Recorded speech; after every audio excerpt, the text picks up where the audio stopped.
Hey there, my name is Bryce and I'm the current AmeriCorps service member with the Coastal Land Trust. And today I'm going to show you a couple things you can do around your house to promote our local pollinator species. One way that you can promote local pollinator species is to keep a bird feeder and a bird bath in your backyard. And this will make sure that you see a lot of your local bird species come and visit.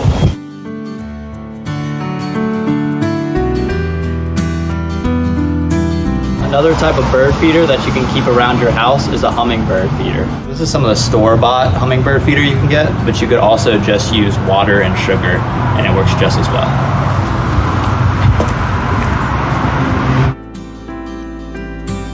This here is a Pollinator Hotel.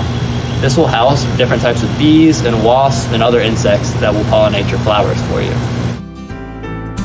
Another way to be friendly towards your local pollinators is to use non-chemical cleaning agents when you're cleaning outside.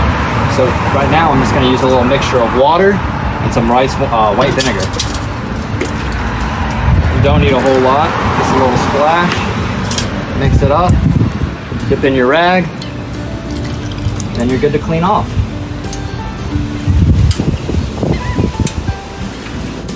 Lastly, another great way to promote your local pollinator species is to plant native wildflowers, like the pack you can get by signing up for our Pollinator Palooza pollinator kit pickup.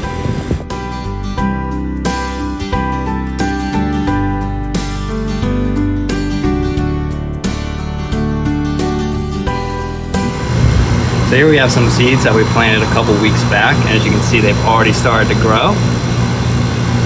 And I appreciate you all watching and joining me today. And remember to be friendly towards your local pollinators.